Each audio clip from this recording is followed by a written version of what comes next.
താങ്കളുടെ political secretary P ശശിക്കെതിരെയും അതിരൂക്ഷമായ വിമർശനങ്ങളാണ് Anwar MLA ഉന്നയിച്ചത്. ഇപ്പൊ പരാതി എഴുതി കൊടുക്കുകയും ചെയ്തു കഴിഞ്ഞ ദിവസം. അപ്പൊ ഈ പി ശശിക്കെതിരായി എന്തെങ്കിലും രീതിയിലുള്ള അന്വേഷണം താങ്കൾ നടത്തിയിട്ടുണ്ടോ? താങ്കളുടെ ഓഫീസിലെ താങ്കൾ വിശ്വസിക്കുന്ന പൊളിറ്റിക്കൽ സെക്രട്ടറിക്കെതിരെ ഇങ്ങനെ ആരോപണം വരുമ്പോ സിഎമ്മിന് ഒരു സങ്കടമോ പ്രയാസമോ ഒക്കെ തോന്നിയിട്ടുണ്ടോ? ഇവിടെ ഇദ്ദേഹത്തിന് അൻവറിനെ പറ്റി പറയാത്തതുകൊണ്ട് വല്ലാത്ത വിഷമത്തിൽ നിൽക്കുകയാണ്. അതുകൊണ്ട് പറയട്ടെ പറയാം. ഇപ്പം സാധാരണഗതിയിൽ ഒരു പരാതി ലഭിച്ചാൽ ആ ലഭിച്ച പരാതി പരിശോധിച്ച് നടപടിയെടുക്കുക എന്നുള്ളതാണ് എപ്പോഴും സ്വീകരിക്കുന്നില്ല. ഇവിടെ എന്താ ചെയ്തത്? അൻവർ പരാതി തന്നു. പോലീസ് മേധാവിയുടെ പരാതി തരുന്നതിന് മുൻപ് തന്നെ അദ്ദേഹം പരസ്യമായി ചാനലുകളിൽ ദിവസങ്ങളോളം പറഞ്ഞുകൊണ്ടിരുന്നപ്പോൾ, ഒരു ദിവസം പറഞ്ഞു, പിറ്റേ ദിവസവും പറഞ്ഞു, അങ്ങനെ വന്നപ്പോൾ അദ്ദേഹം ഉയർത്തിയ പ്രശ്നങ്ങളെക്കുറിച്ച് അന്വേഷിക്കുന്നതിന് സംസ്ഥാന പോലീസ് മേധാവിയുടെ നേതൃത്വത്തിൽ പ്രത്യേക സംഘത്തെ തന്നെ നിയോഗിക്കുകയുണ്ടായി. ഇവിടെ കാണേണ്ട ഒരു വസ്തുത, അതുമായി ബന്ധപ്പെട്ട് അന്വേഷണം നടക്കുകയാണ്. ആ അന്വേഷണത്തിൻ്റെ ഭാഗമായി ഉചിതമായ നടപടി സർക്കാർ സ്വീകരിക്കുമെന്ന് നേരത്തെ തന്നെ വ്യക്തമാക്കിയിട്ടുള്ളതാണ്. ഒരു മുൻവിധിയോടെയും ഈ കാര്യത്തെ സമീപിക്കുന്നില്ല. ഇപ്പോൾ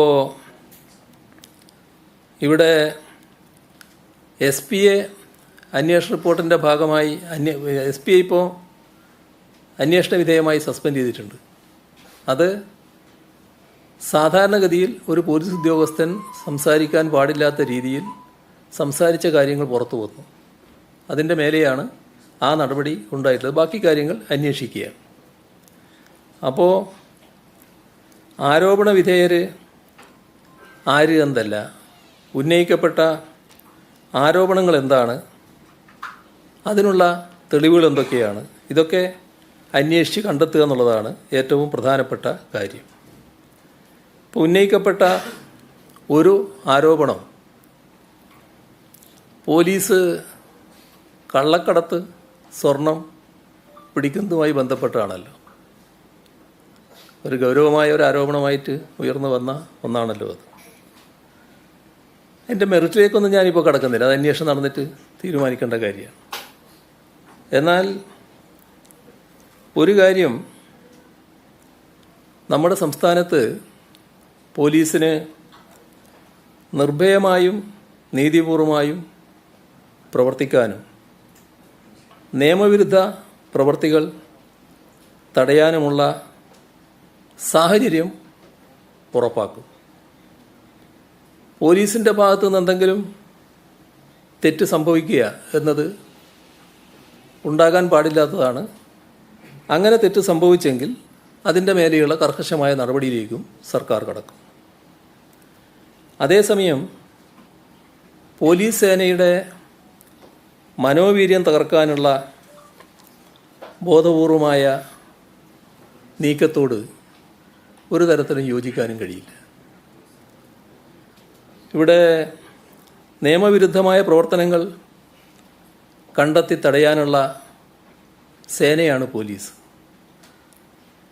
അപ്പോൾ അതിൻ്റെ ഭാഗമായുള്ള ജോലി നിർവഹിക്കുമ്പോൾ അതിലൊരു ഭാഗമാണ് സ്വർണ്ണക്കടത്തടക്കം പിടികൂടുന്നതും കടത്തുകാരെ നിയമത്തിന് മുന്നിൽ എത്തിക്കുന്നതും.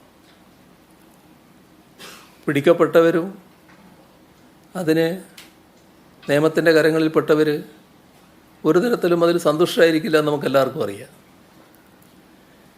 ഈ കഴിഞ്ഞ വർഷങ്ങളിൽ സംസ്ഥാനത്തിൻ്റെ വിവിധ ഭാഗങ്ങളിൽ പോലീസ് പിടികൂടിയ കള്ളക്കടത്ത് സ്വർണം, ഹവാല പണം, അതിൻ്റെ കണക്കുകൾ അത് ചില വ്യക്തത വരുത്തുന്ന കാര്യങ്ങളാണ്. 2022 98 കേസുകളിലായി 79.9 കിലോഗ്രാം സ്വർണം,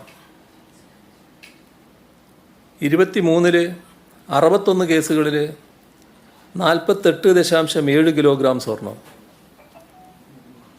ഈ വർഷം 26 കേസുകളിലായി 18.1 കിലോ സ്വർണം പിടികൂടിയിട്ടുണ്ട്.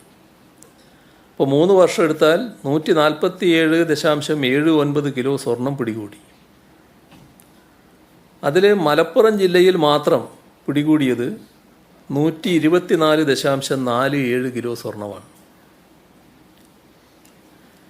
2020 മുതൽ സംസ്ഥാനത്താകെ 122.5 കോടി രൂപയുടെ ഹവാല പണമാണ് പോലീസ് പിടിച്ചെടുത്തത്. അതിൽ 87.22 കോടി 87 കോടി 22 ലക്ഷം രൂപ മലപ്പുറത്ത് നിന്നാണ്. കരിപ്പൂർ വിമാനത്താവളം വഴി വലിയ തോതിൽ സ്വർണവും ഹവാലപ്പണവും വരുന്നുവെന്നാണ് ഈ കണക്കുകൾ സൂചിപ്പിക്കുന്നത്. ഇത് കർക്കശമായി തടയുന്നത് സർക്കാരിൻ്റെ ഉത്തരവാദിത്തമാണ്.